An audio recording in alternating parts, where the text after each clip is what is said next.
continue watching.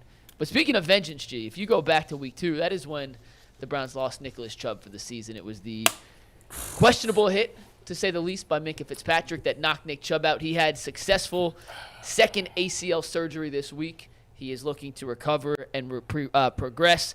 The report out from the Browns was he should be ready to go at some point in 2024. The surgeries were successful. I have to ask, what does a Nick Chubb revenge game look like against the team that knocked him out in week 2? Let me start this off right. Let me start the party off right. A revenge game for the Steelers is for them to come in and get beat 35-3. That's the type of energy we talking about. Like we not gonna hit y'all dirty. We not gonna take your legs out. We not gonna do anything. But we will do is put nice, kindly hits all over your quarterback Pickett. We're going to make sure Pickens gets nothing downfield, and Najee Harris, he'll average 2.1 yards a carry or something like that. A nice 35-3 game and get y'all boys out of here. Not with our first-team quarterback, not with our second-string quarterback, but the rookie. DTR come give you that word. And then they say the Cleveland Browns only allowed 59 yards against the Pittsburgh Steelers. Pittsburgh came into a buzzsaw. They never know what hit them. That's the type of revenge game we're looking for. God. Now, not looking to injure somebody on purpose. Do you think that they can do that? Yes. 35-3? The Browns have shown, the Browns defense has shown that they are Omega-type mutants. All right. Omega level. If they win 28-3, how many touchdowns does the defense score? 2. They might need to. You thought you were going to give me on that? 2 of them. Myles Garrett, strip sack, Pickett, scoop and score. I actually predicted Denzel Ward. I actually am predicting there to be a total of 19 points in this game. Yeah, I think you're right. I don't think it's going to be a shootout just because I think both offenses are handicapped. I think their starter isn't very good. Our backup certainly is unproven. Yeah. But you know what? I went back and looked at the highlights of the UCLA-USC game from 2 years ago. You went back study. I went in that YouTube time machine. I was over there, man. I was channeling my inner G, too. I was like, let's see what this feels like. You had to get yourself feeling good. That's exactly right. That's why I did it. Bull knows me. Yeah. I said, because I remember I watched that game in real time. Yeah. And by the way, that game is this weekend, the UCLA-USC game. And I just remember watching it, and I knew a lot about Caleb Williams. Right. Everybody did. And I remember at the time saying, forget Caleb Williams. This DTR kid is a freak. Yeah.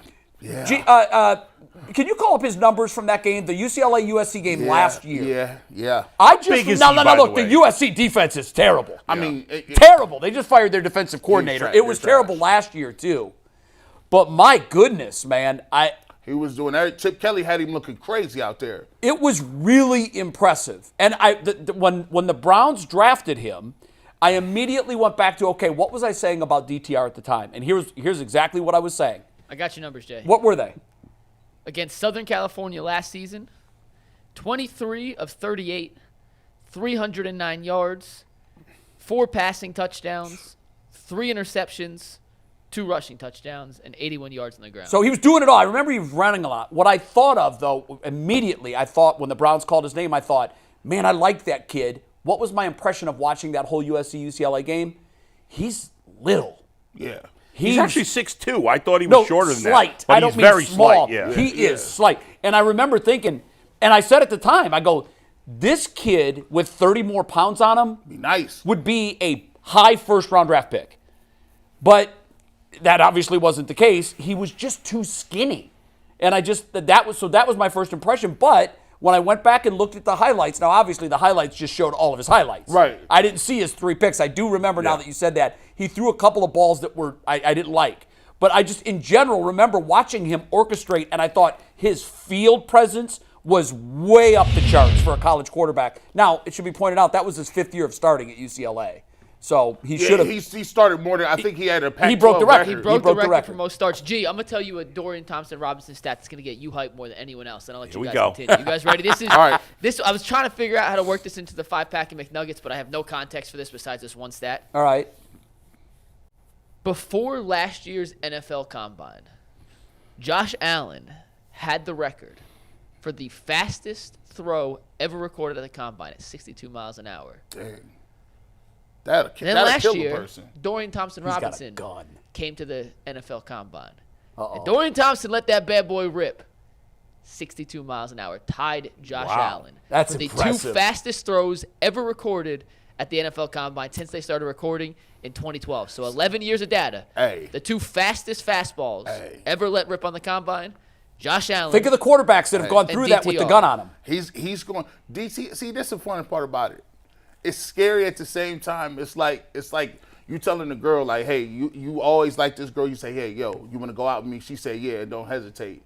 You kind of nervous, like, why she say yes so fast? But at the same time, you be like, oh, I'm excited. Now I got to do it. I got it. Like DTR brings a certain level of excitement. He's gonna try. He's not. This is the problem. It's a gift and a curse.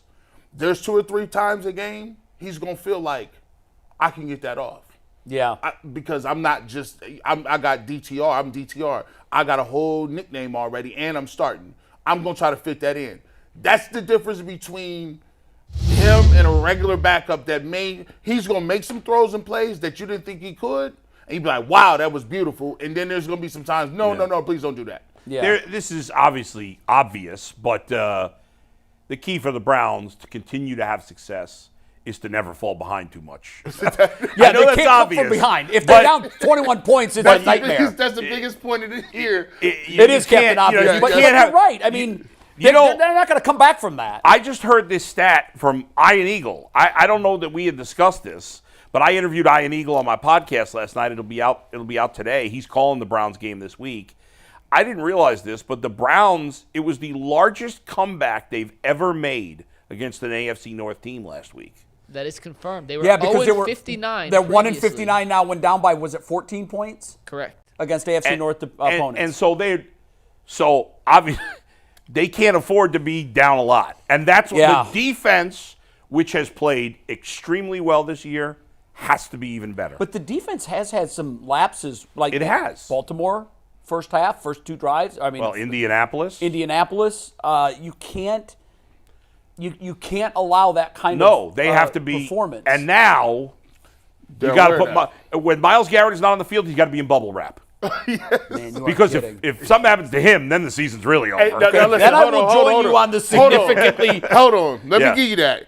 If anything happens to Myles Garrett, I will take my gear off, my earpiece. That cannot happen. Knock on everything. Move on, because I knock on glass, knock on wood. I might cry. You'll have to keep me away from sharp objects. I mean, you just got. They should just and keep. Bull will then believe in curses. Yeah, they should keep him in a bubble when he's not on the field and just like roll him around in that bubble. Think people cry when Nick Chubb got hurt? Yeah, they will be visibly shaken. I will be. Listen, I don't know. I got to take some days off. But the defense, Myles Garrett knows, and these guys know, they have to win these games. Now, again, I'm not saying DTR is going to suck. I'm saying I have no idea what to expect, and the odds, again, not a short thing, based on where he was drafted, make you think it's not likely he's going to be very good. If he is, that's a great bonus. But either way, the Browns have to go into the rest of the season with their defense saying, we have to kick ass every week. There's got to be no let-ups. Yeah, and you mentioned that they're going to have a heightened sense of awareness.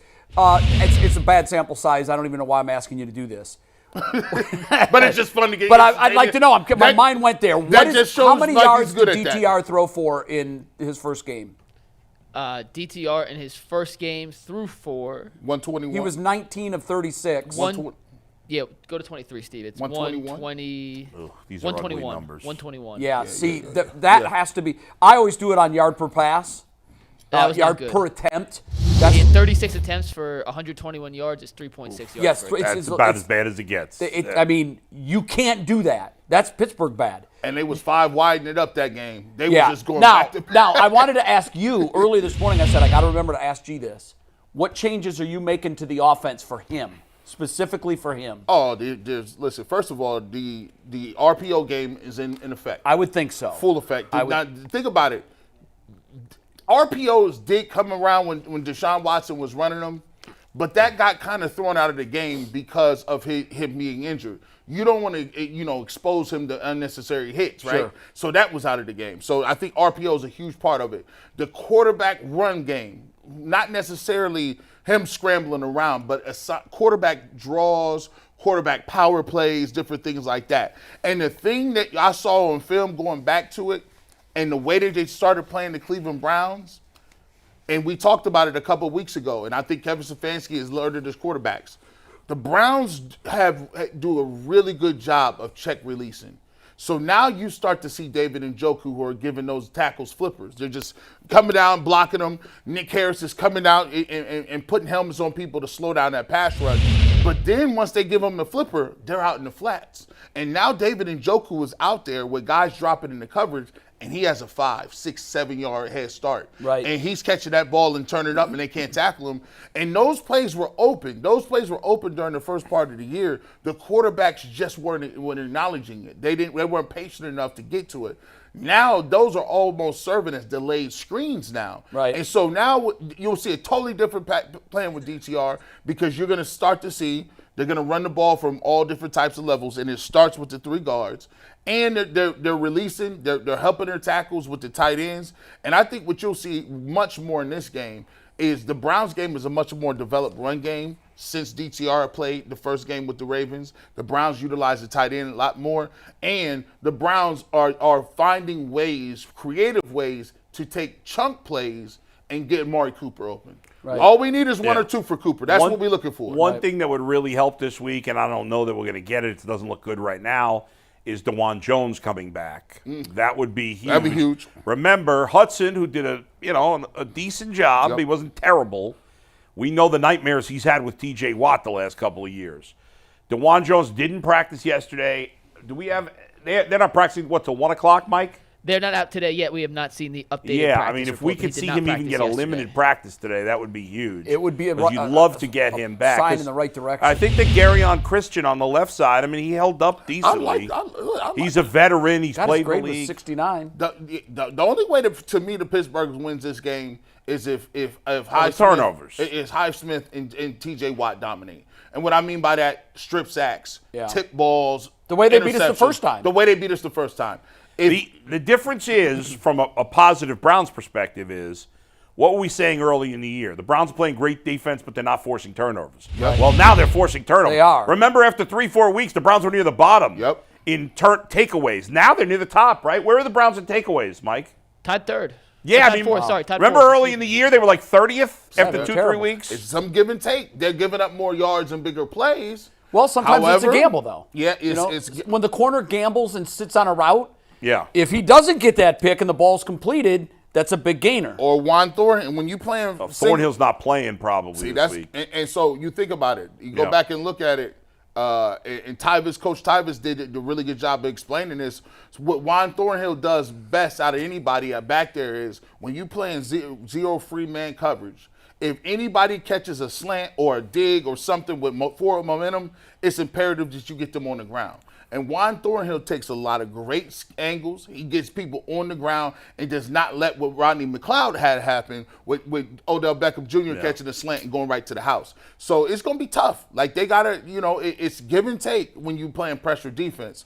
But they're getting turnovers now, which is helping. And what's interesting is when they played the Steelers the first time, they had that one big play. Remember to Pickens? Yep. They didn't do anything else on offense the whole game. It was half their yardage the whole game. Yeah, that was like a 70-yard play. And that one was 70. Yeah.